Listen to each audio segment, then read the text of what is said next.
up, all you schoolhouse motherfuckers? It is that time of the week again, bitch. It's another episode of Old School New School Comedy Podcast. And I am your piece of shit host, Christy Miller. And this week, to go along with our Pride Month's... to go along with our you know Pride what? That's Month. karma. Right? That's That's karma for you. Oh, fuck you queer. Is actually one of my favorite people. He would be considered new school since he's coming up in the tech age. He didn't start back in the Stone Age when I was starting out. And he's very funny. He's got a great podcast. He's got this Thursday to kick off Pride Week. He is doing an LGBTQ 867-5309 Carry the One Times Pie show, his Pride show at the Stand at 8 p.m. And follow him on Insta Daddy. It's so Oscar, whatever the fuck. It's Oscar Aydin, ladies and gentlemen. You know what? Just for that, I'm going to tell everybody I'm fucking straight. They would not believe. Stevie Wonder could see how crooked you are. I know. Hello. Good night, people. Oh, I should bring out my sound effects. And that's it. Thank you for listening. That's our show, folks. Thank you for listening. Have a great night. Tip your comic and enjoy your waitress. Yeah. That's hilarious. How are you, my dear? I'm exhausted. I just bought a car, and so today was the first time we took it out. Okay. For a little spinzers. Yeah. And so I was like, well, where should we go? And, where do you want to go? And so we looked at this park in Brooklyn, and I was like, oh, this park has 1.4 thousand reviews, and it had almost, I think it's like 5 stars. It was close to 5-star reviews. Okay. Wow. And we get there, and I'm like, where the fuck is the park? And it's a playground and a baseball diamond field. Gorgeous. And I'm like, what the fuck is this? So then we drove from there to another park, only to find out they didn't allow dogs, because my boyfriend had his dog that he shares with his ex along. Mm-hmm. So then we left there and went to Manhattan Beach Park. And that was very nice. I liked that. Can I back up to the first park with the 1.4 thousand reviews? Did you read any of the reviews? No, I just exactly. But they're all almost 5-star. Yeah, but that's straight stroller jockey parks. Oh, yeah. That's a stroller jockey. We just wanted somewhere to be able to relax and get away. Yeah, well, not with stroller jockeys. Yeah. It's a lot. I know. I it's said next time we're going to New Jersey. But yeah. He likes Far Rockaway. Far Rockaway's nice. I like Far Rockaway, but it's so far. Yeah, but it's so far. 45 minutes on the ferry, right? It's 45 minutes on the ferry. What's his name? Hey-oh, come on, it's Pride Month. We got to do the hack shit for a month. But it is actually, it's a nice ferry ride. But if you get there at 8 o'clock in the morning, yeah. If you get there at 10:30, you're fucked. You're fucked because the line is down the block. And you're like, so last year what we did is I would take off time, like a Monday or a Friday, and then we'd go then because it would be less busy on the ferry. Yeah. So, yeah. Well, that's nice. So what does that have to do with your stand-up? Da-dun-dun-da-da. You asked me how my day was. I'm telling you how my day was. That sounds lovely. Yeah, I want to do more road gigs, so I got a car, very cheap, and we're taking turns doing opposite side street parking, and I got to tell you, it has not been that bad. I did a live stream of my opposite side street parking the other day, and I was thoroughly enjoying myself. Oh, good. Yeah. I've never heard anybody live stream their opposite side parking, but that is a new show. That is a new show. Yeah, I will be live streaming my opposite side street parking this Thursday. As he's freezing to death with his cup of coffee, sitting in the car waiting for a spot to open. Like I said, girl. The AC will be on full blast. Hell fucking yes. Hell yes. I will burn a tank of gas to get a parking spot. It's supposed to be very nice. Is it though? Yeah, it's supposed to be very nice this week. Oh, good. Well, they have to because it's gay pride. The gods will part the skies. Let me tell you something. I got to say, knock on wood, the gays have been lucky. Because every year on Gay Pride, usually the Sunday, Yep. there is a chance of rain. You get a quick thunderstorm, and then a rainbow fucking appears, and all the queers are like, see? God's gay. Yeah. God is gay. I really believe that. So, I know what my favorite joke is. Okay, but I didn't ask you that until the end, you fucking douche. I know, but I know what it is now. Because it just hang on reminded to it. me. Yeah. Okay, hang on to that thing. Yeah. But so since you bought a car, that means I always tell, it's an old joke with us old school heads, like with a new jack. I'm like, if you ain't got an act, buy a car. You'll go on the road. Because every headliner doesn't drive. No, they don't. No, we don't. I used to. When I lived in California, I had a car. Yeah. But I live in New York City. I don't need a car. And then I just take the trains to the gigs, or I have my opener drive me. Yeah. And it's crazy. Mm-hmm. You'll work a lot more now that you have a car. I'm telling you. You think so? Oh, 100%. I don't care if you don't have an act. You will work a lot because you have a car. We don't care. We just need to get to the gig. I've been giving my name. I've been telling comics, I'm like, hey, if you ever need someone, I have a car now. And they're like, okay, sure. I'm like, all right, well, I guess maybe I'm not that good. Like, You Jesus. said it. No, Jesus Christ. Like, no, I think you're adorable on stage. I really do. You have a great personality on stage, and you're very sassy. Now, it's just developing who, like if you were a sitcom, who is Oscar Aydin? You need to talk about that stuff. yeah. And I think you have a lot of potential. I think you're funny naturally. Yeah. And you have a wonderful stage presence, and people love I've to been watch writing you. a lot. Good. That's wonderful. I've been writing a lot, and that's the thing. It's like I really am enjoying writing, right? Fantastic. Because but I now look at it as an accomplishment because I'm very bad with follow through. And so I now have a way of like saying, okay, I've got to do these things every single day.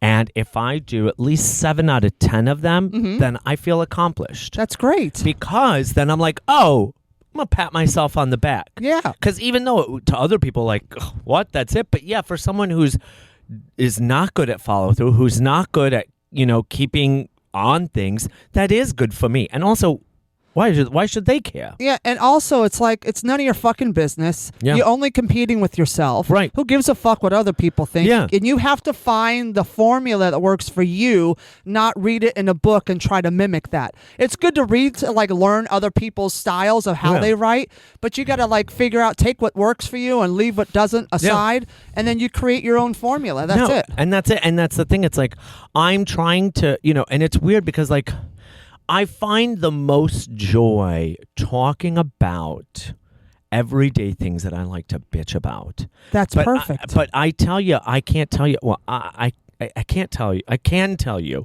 how many managers and agents are like, oh, well, we need to know who you are. Exactly. That's what I said. If you were a sitcom, who would you be? Right. What character would you? I'd be the one who just bitches and complains about everything. Yeah, but that's not telling me who Oscar Aydin is. Right. But that's the thing. It's like by me, I did do a lot of who I am. Mm-hmm. I mean, I guess. But here's the thing. I don't like talking about it.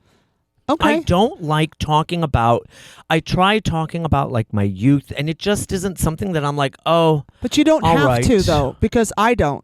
I don't talk about family or personal shit because I don't have any connection to it. Yeah. I don't care. So what do you talk about? So I talk about me and my situations that I get myself into, like dating, life, pop culture, things that piss me off, things I love, and people I love, people I hate, and how it relates to me, but how my personal experience is with that stuff. So it is relatable, and it has a personal point of view to it. But you're also, how long have you been doing it now? 6 years, you said? I started in 2015, around there. Okay. And I was doing the show at Stonewall with Chrissy Mayer, and then that ended in 2016, I think. Okay, yeah. And then I didn't do anything else, and then I started back up again in 2019. Okay. Yeah. So then I would say from 2019 till now, you've been doing it seriously. Yeah. I would erase the other. Don't tell people you started in 2015. Yeah. And don't tie yourself to that person. Yeah.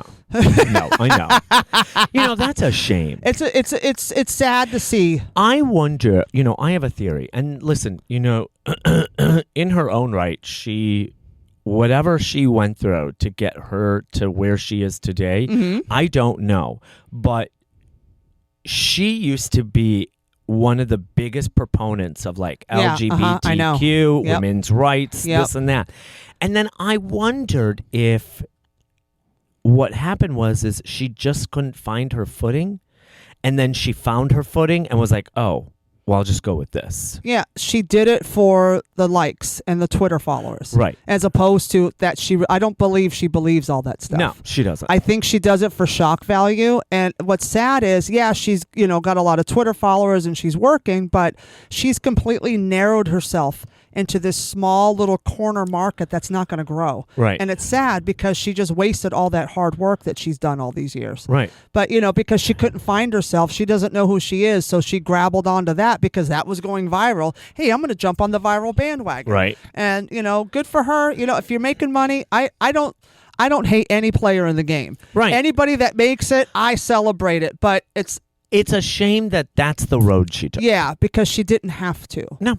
Yeah, but maybe she had to. Maybe she wasn't going to get it anywhere. Who knows? We don't know. But I just, because she's genuinely, if you take all that away, as a person, she's a wonderful person. She's a nice girl. Yeah. Yeah, she's a very nice girl. And her boyfriend, I think now husband, Frank, just would always put me on shows. Yeah, he's a sweetheart. Like when my Both of them. When my album came out, Frank messaged me. He goes, "Hey girl, do you want to come do Chrissy's show on Compound?" And I was like, and the worst part is it's the one day a week I actually work. Yeah. And where I stack clients and make money, then the rest of the week I'm free. And it was she does Monday nights, and I'm like, I can't turn down money right now. And I was like, God, Frank, I can't. That's the one night I cannot do. Right. And I felt bad, but at the same time, it's like, it was sweet of him to reach out because he's a nice dude, and she's a nice girl. I just think she's a little caught up in the Kool-Aid. And the thing is that she's actually. And I don't want to talk bad about her. I don't. And here's the thing: it's that whatever she's doing, as long as she's happy and successful in her own road, then that's fine. Honey, do you? I miss the old Chrissy Mayer. Because right now, she would have been doing gay pride at Stonewall, and it would have been fucking fabulous. It would have been amazing. Yeah. It would have been off the charts. Yeah. So, anyway, but... enough about her. Yeah. Because this ain't about her. Right. But it was... But yeah, that's how I kind of... Yeah. But But that's great, though, because that Stonewall's such a fun place to perform.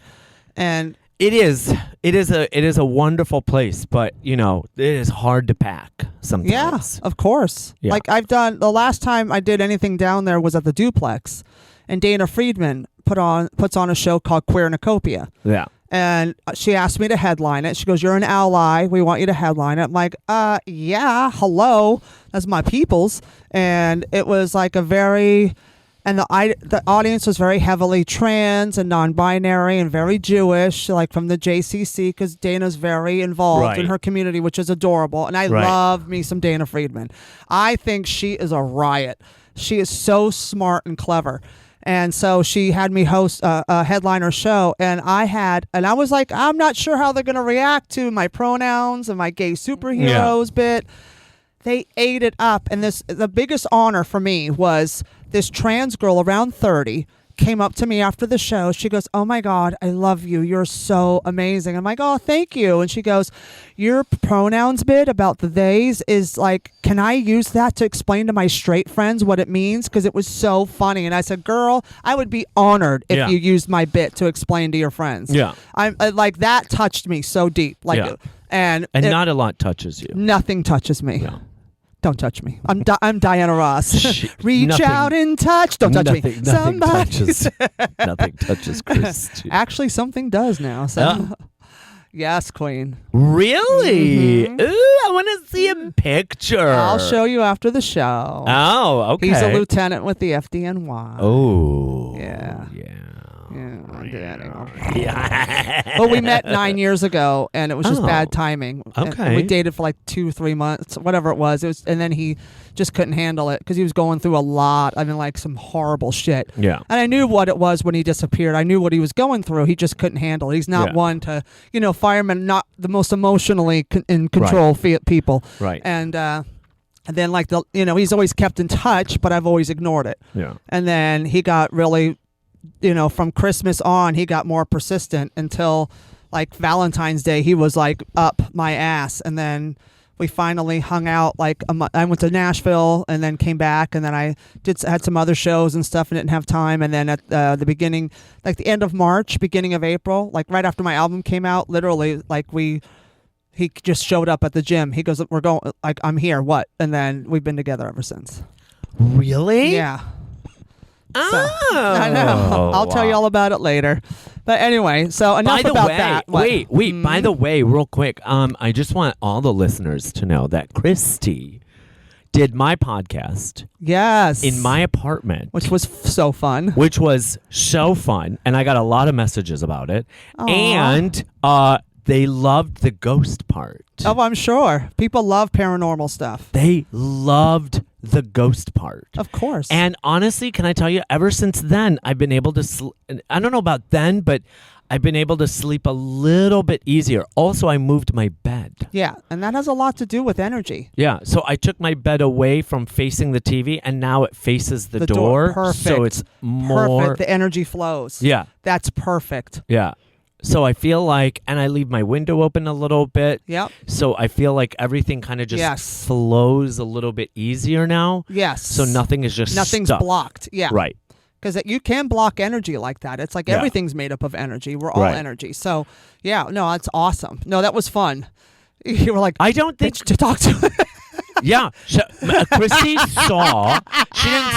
She didn't see. She felt an energy, a man there. Yeah. Yeah. And I said, he died here. How did you know it was a man?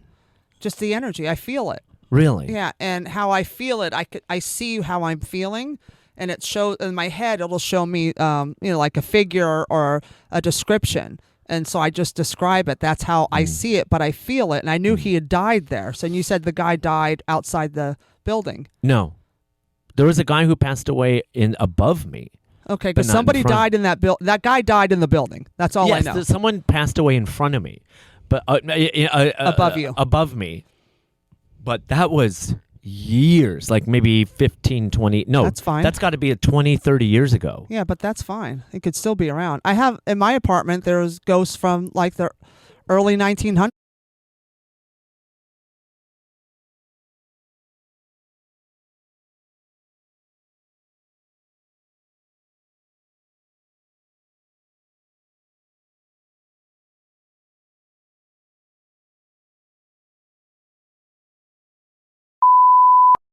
All right, little technical difficulties. My battery ran dry like my pussy. That's disgusting. And of course, we're talking about ghosts, so it died. Oh, I know. Isn't that weird? Remember when the 3 cameras went out when we were doing yours? Has it gone out since? No. Yeah.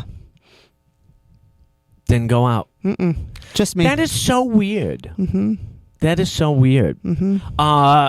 Yeah, because Christy helped me talk through some of my stuff with my aunt. But yeah, that was beautiful. Yeah, it was really nice. It was very touching, and we bonded. Ew, I know. Now we're bonded. We're gay bonds. I know. I still. I believe she has, but I guess can I just say something? Of course. I believe she has, but I feel like I haven't gotten the right sign that my aunt is okay. Like I feel like she's probably given me some signs, but I don't know. Is that bad? Is that weird? No, that's human. Okay. That's totally human because we think signs are supposed to be a certain thing. Yeah. When they're really can be anything. Yeah. And I get weird signs about my mom, like when she passed last year. Yeah. I had weird signs, but it was like, wow, that's mom, and I could feel it. Like you'll feel it. You'll just know. It's not like you're gonna, oh, that's my aunt right there. It's just like it's gonna be this like feeling, like, oh, there she is. And it's I haven't had that. Yeah, you will. I think you're just a little closed off to that. You're very like skeptical and more in a logical sense. Like this doesn't make sense. I've been trying to be more open. Yeah. Do you meditate? No. You should meditate, even 5 minutes a day, and that'll help you. And just really let your mind go. Like do like a meditation app or something, and just open up, and that will help you out because that'll help you get out of here because we're always in our head. Yeah. We got to get in our gut. Yeah. But no, it was awesome. Yeah, that was fun. So I guess I'll have to get more gigs so you can open for me with your new car. Huh? Ooh! Oh my God, we'll have so much fun. Oh, I can't. That would be hilarious. Yeah. So two queers on it. I know, two cocksuckers. two queens on a Two queens in a car. two queens. Yeah. Oh God. In a caddy. That would be Caddy hilarious. Kweenz. Oh, we are. That's our show. Oh my God. That's our show. I love that Caddy Kweenz. We need to do this show, girl. Oh my God. Oh my God, that'd be hilarious. Yes. Let's book it in like some really divey gay places and be Caddy Kweenz. And we'll be the Caddy Kweenz. Yeah. That should be our podcast. And we just sit in the Cadillac and we just do two. Yeah, we'll put the phone up as a video, and we'll plug in and we'll just record the podcast while we drive. Oh, that's interesting. Right? That's kind of fun. Oh, new podcast coming soon, ladies and gentlemen. You heard it here first on Old School New School Comedy. No. So with your comedy, Yeah. and now you do a lot with the stand. Yeah. Like, are you a paid regular there? Or are you? Yeah, Oh, that's I'm doing fantastic. I'm doing a lot of hosting because I noticed that in a lot of the clubs, to get in, you got to host. Right. They want you to be able to host. Yes. So I've been hosting a lot. Okay. And it is amazing and I love it, but it also can be a detriment because you don't really get to work on a lot of the material. No, you don't. So you have to constantly like figure out a way to throw in a new joke. You know. When you get stronger at that, you'll find it. Yeah. And hosting, like back in the day at the Comedy Store, Mitzi would have me host potluck every Sunday from 7 to 10. Yeah. So like the first, oh my God, yeah, that's a long time. It's a long time, but it's fun, and it'll grow hair on your chest, man. That'll make you a fucking comic. Yeah. So from 7 to 8, it's the open mic. It's the potluck. So from 7 to 8, there's probably maybe one audience member, if any, and you run the open mic, and the open micers had to sign up. At the time, it was a sign-up sheet. Now it's a lottery. They've changed it since I've left. And at the time, it was a sign-up sheet, first come, first serve, and then everybody had 3 minutes. And there was 20 open micers, so that's an hour. So you're not doing time, you're bringing them up. So I would make it like American Idol. And if there was anybody in the audience, I'd make them judge. We made it fun. Like, I made it fun because I knew how hard it was starting out doing open mics in an empty room. It's hard. So I would try to make it fun. And the comics always, we love when you host potluck because you actually make it fun for us and make us feel wanted. And I say, yeah, I want you here so I can make fun of you. Of course, darling. Hello. So then from 8 to 9 was the employee comics. So the people that did the doorman, the cover booth, the phone guys, all those guys would go up and they do their 6 minutes. And then from 9 to 10 was Mitzi's showcases. So you'd have to bring up her showcases if she was in. And then as the years went on, she was too sick to come in anymore. So that just kind of became another hour of employees or whatever. And then at 10 o'clock, when the time shifts over, that's when you do your 10-minute set.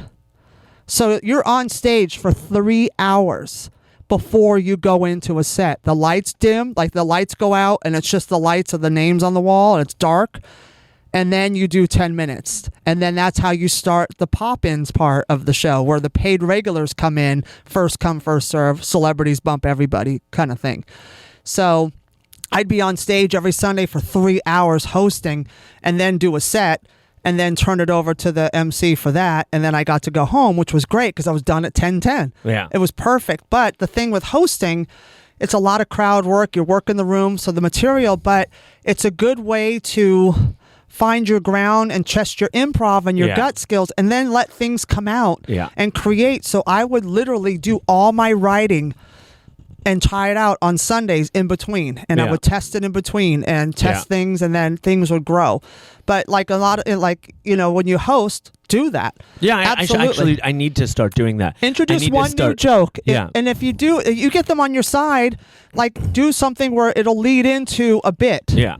And then you could do a bit, and then you can do another piece of crowd work or work the room and do it that way. So maybe in that 10 minutes, you worked in 1 or 2 new jokes. Yeah. And you go, oh, that worked good. Okay, let's add that to the roster. And all of a sudden, in a month, you'll have a solid 5 of material to add to the crowd work. Right. And then it'll just keep growing. Yeah, because my goal is that it's a very light goal, but my goal is that I always like to try and have a new 10 to 15 minutes every 3 to 6 months.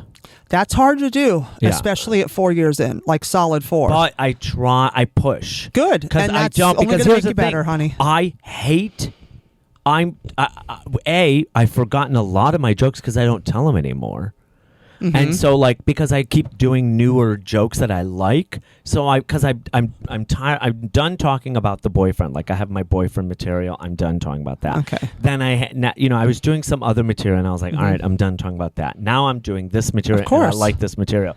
And I think for me, what it does is it helps me build up to that. Yeah. 30, 45 minutes. 100%. That's how you do it. So now you got the boyfriend material. That's stock. Yeah. Was that like 5 minutes, 10 That's minutes? about 10 to 15. Okay, great. Yeah. Great. And then you have this other material stocked. And then try to go out and try it one night when you do a set. Don't do crowd work. Yeah. Do straight material Yeah. and see how it goes and see how it feels. Time it out. Yeah. Do you record everything? I try to. Even like audio on the phone? Yes, I try to. Okay.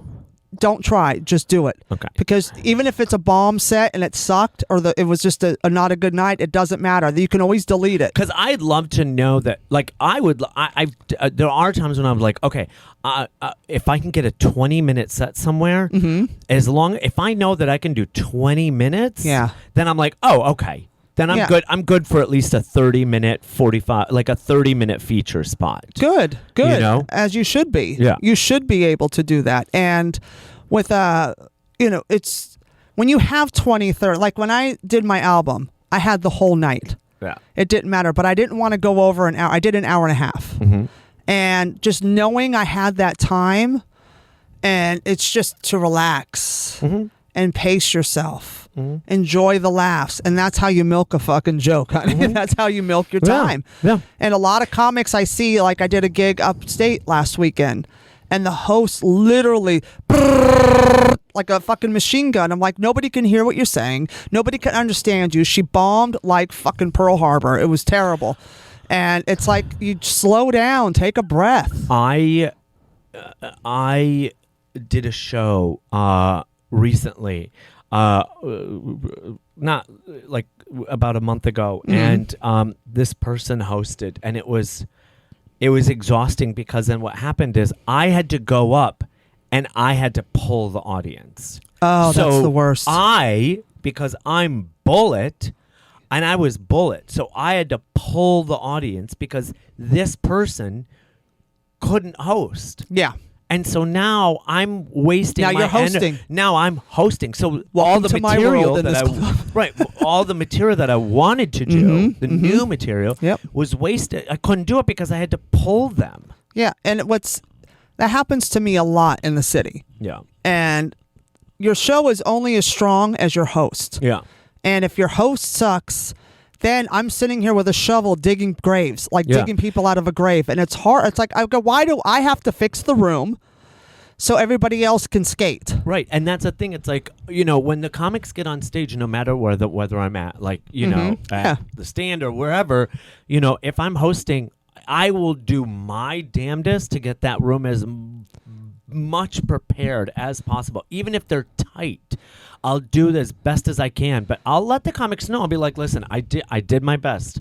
I tried to get them, but, and they understand it. Yeah, we do, because we know who's working hard, right, and really trying, and has the show at heart, right, versus someone who just doesn't know what they're doing and they're spiraling. They think, oh, you ask people where they're from and what do they do for a living, and I watched one night.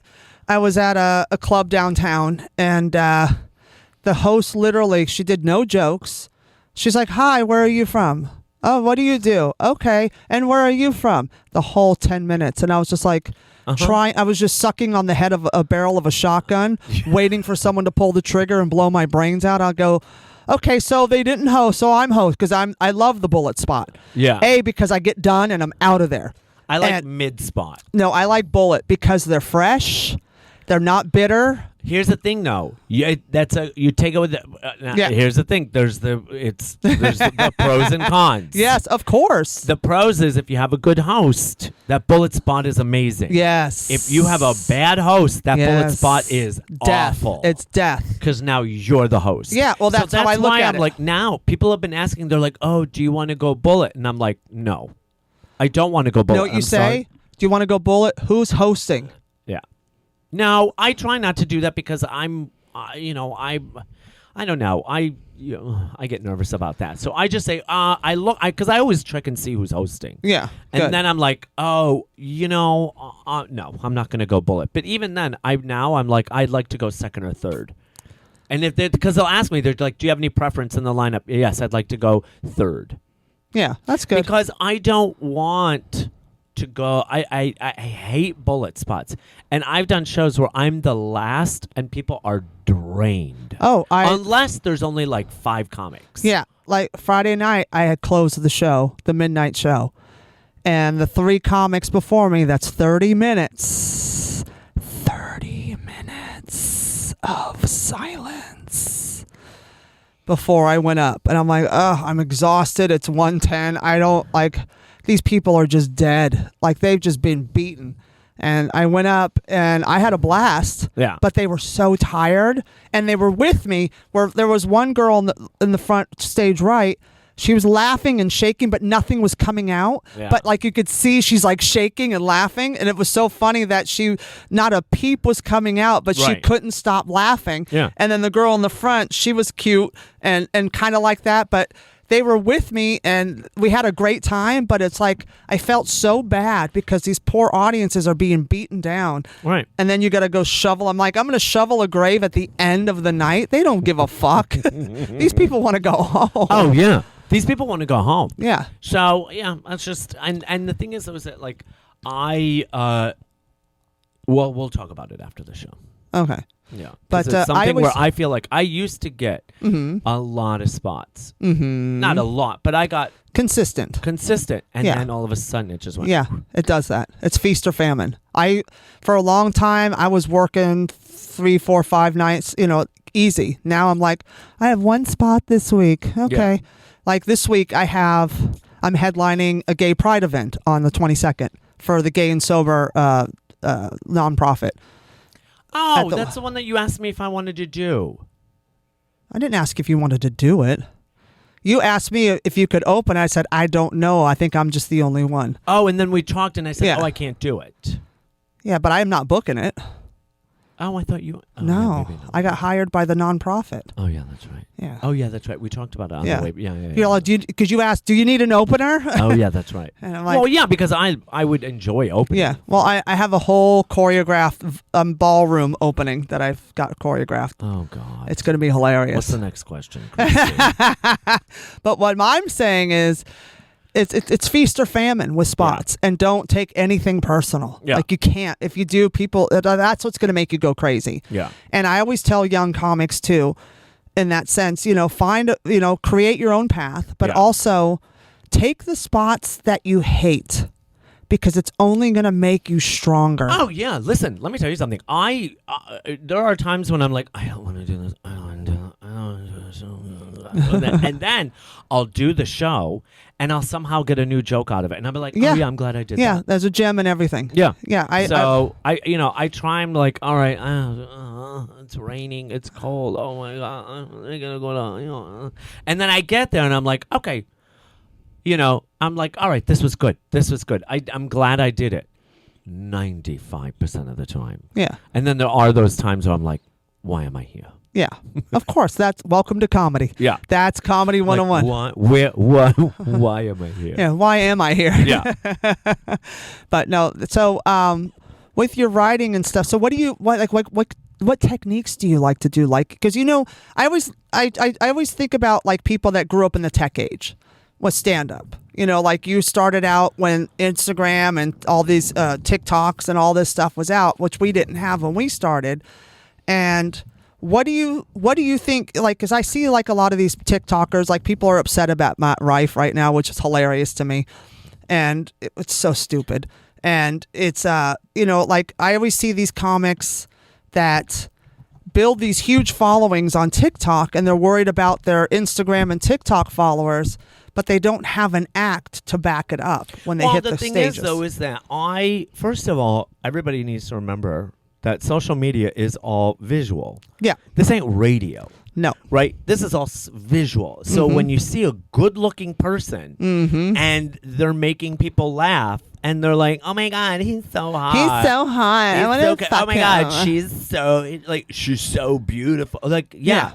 That's it. People are gonna follow because they're visually appealing. Yes. So either you have a very intricate, very outlandish personality that gets you the views, or you have the look that gets people caught in there. Be like, "Oh my God, he's so hot. Oh my God, he's so funny." Because inevitably, it's all visual.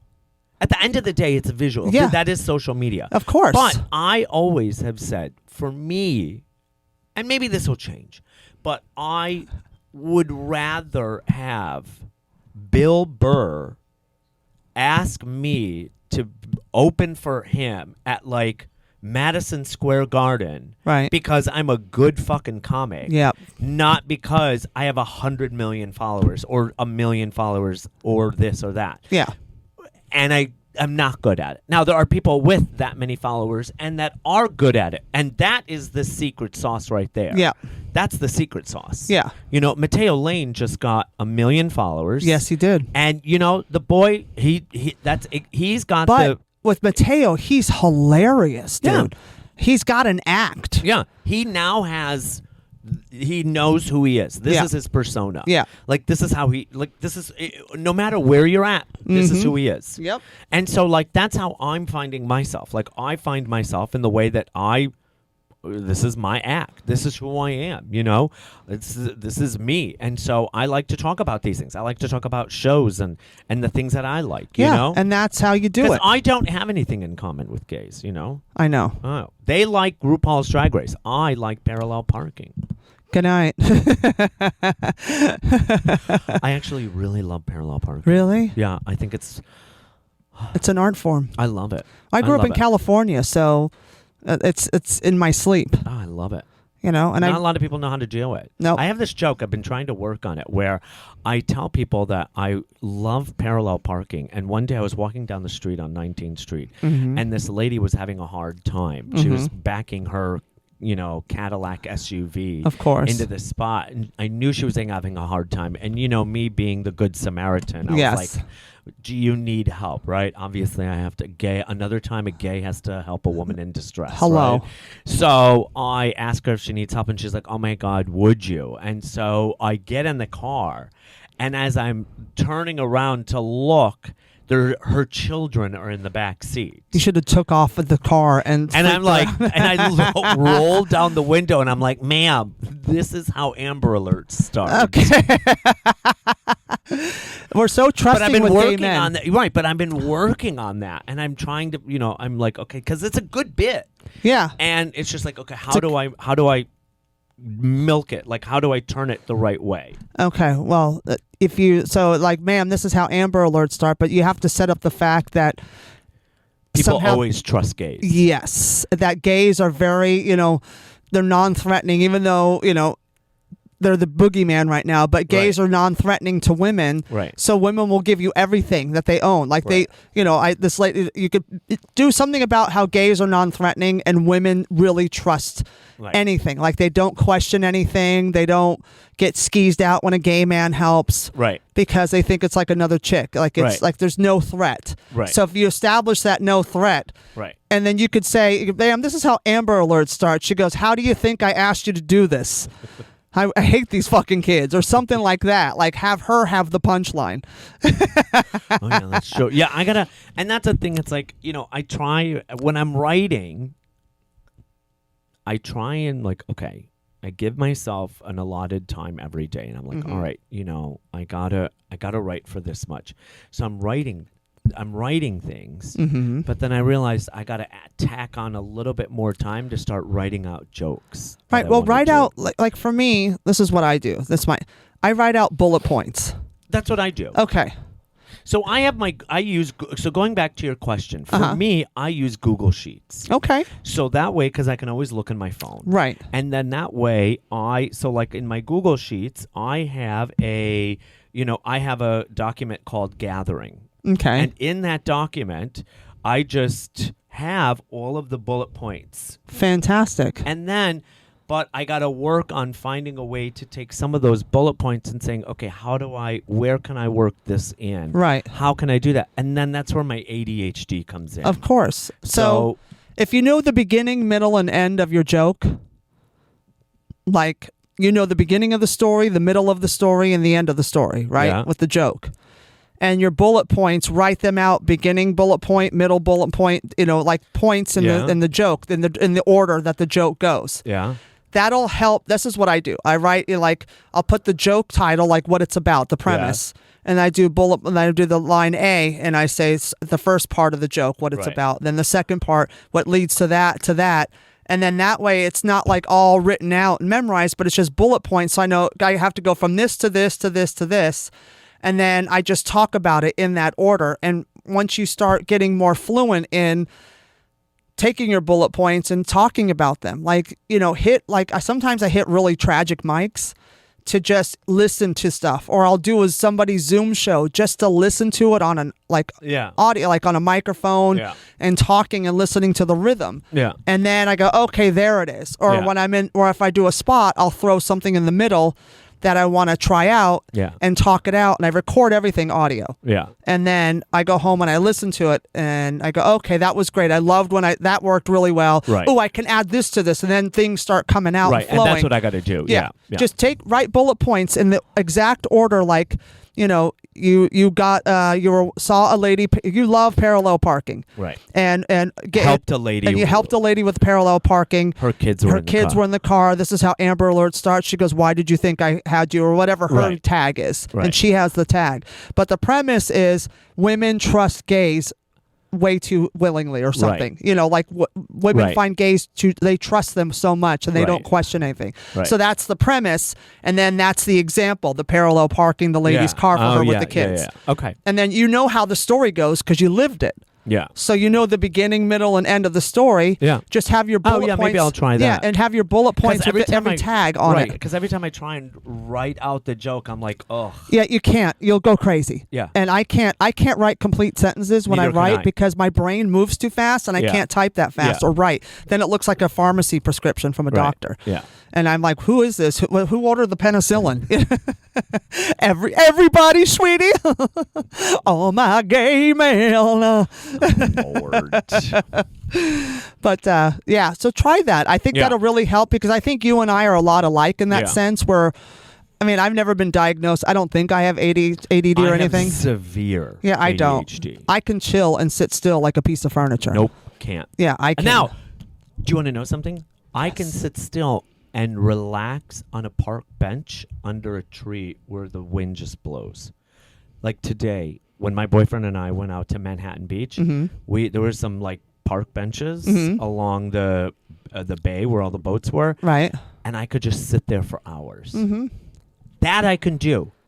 Because there was something about it just being so... You're by the water, right? Calming. Yeah, because the negative ions in the water and the peacefulness of it, you're not in your apartment. When you're in your apartment, there's so many distractions. Yeah. The TV, the phone, cleaning, cooking, the bathroom, everything. Everything is a distraction. Yeah. And so it's kind of hard, but sometimes you have to... I listen to meditation at night to shut my brain off because... I wonder if I should just find a room at work that has nothing in it. Yeah, that's perfect. Yeah. And put some soft lighting and just sit. Yeah. And get, because I did that in my 20s. I would come home from the club and I would just sit by myself. Yeah. In my apartment in dead silence. Yeah. For hours. Yeah. Just to get to be comfortable in my own skin. Yeah. And know that I don't need to constantly fidget with something because I can't sit still or relax. So I forced myself and it really helped a lot. Right. And maybe I'll work on that. Yeah, that's fun. One to grow on. Yeah. All right, before we wrap this up, I always ask my comics that come in and these two questions. Question one is there a bit a stand-up comic has done that it was so funny that you go, fuck, I wish I'd written that? Michelle Wolf. Okay. I love Michelle Wolf. She's adorable. I will open for her one day. Yes, you will. And... Michelle Wolf does this bit where she says, when God created men, he was like, oh, that's not enough. And then God created women, and he was like, "Oh, too much," and then God created gay man. And he was like, "Yeah, that's it. That's the right amount." And like when she tells it, the way she tells it it's. I love. There is another joke that a comic has done. I will not, because that comic has turned to the dark side. It is, but it is one of my. Doesn't matter what they are. If it's a funny joke, funny is funny. It doesn't matter. So there is a comic out there. Okay. I'm not going to say his name. That's okay. But there is a comic out there, and I believe he is Jewish. Okay. I think he is Jewish. Is that poignant to the joke? Well, yes. Okay. Because he this is, I mean, my God, and this was way even before I started. I remember seeing this comic at Gotham, and he was saying about, he was like, "Listen, folks, this isn't what comedy isn't what I like to do for fun. For fun, I like to sit on the subway reading the Diary of Anne Frank, get up, slam the book down, and say, 'What took him so long?'" I love dark, fucked up humor. There's nothing better than a dark fucking joke. I think I know who you're talking about. Yeah, but it is a joke that I remember to this day because it was probably it was like, okay, that's it's fucking hilarious. It's fucking brilliant. Yeah, it is. And then my what was the second question? What is your favorite street joke? Every comic has street jokes. We love telling street jokes. So which one is your favorite? I heard one recently that I really love, and that is, what did Jay-Z call Beyonce after he proposed? What? Fiance. How about this? Come on, you gotta admit that's kind of brilliant. Say the tag again. No, I'm not gonna say. Say the tag. Fiance. Oscar, I fucking love you. We're gonna work on Caddy Kweenz. We gotta work on that. Yes. So again, close out. Tell us where you're gonna be this week. You can find me on Instagram at It's Oscar Aydin, ITS Oscar OSCARAYDIN. And then I have a LGBTQ Pride show this Sunday at the Stand, 8 p.m. No drink minimum. Tickets are $20. Great, it's great, and I would love for people to come out. That's awesome. Go see him at the Stand next Sunday for Gay Pride at 8 p.m. This Thursday. You said Sunday. Oh, sorry. It's this Thursday at 8 p.m. She's having a stroke. So she's having an LGBTQ stroke. So go see Oscar at the Stand this Thursday at 8 p.m. Or if you really love me, you'll see me at the Gay and Sober convention. I will be headlining at 9:30 p.m. at the Westin Hotel in the Big Ballroom. Tickets are online at gayandsober.org. You can follow me at Christy Miller Comedy. And I love you guys. Keep following and listening to Old School New School Comedy podcast. We're here every week, and we'll listen, talk shit or whatever the fuck we do next week. See you later, bitches. Hasta luego.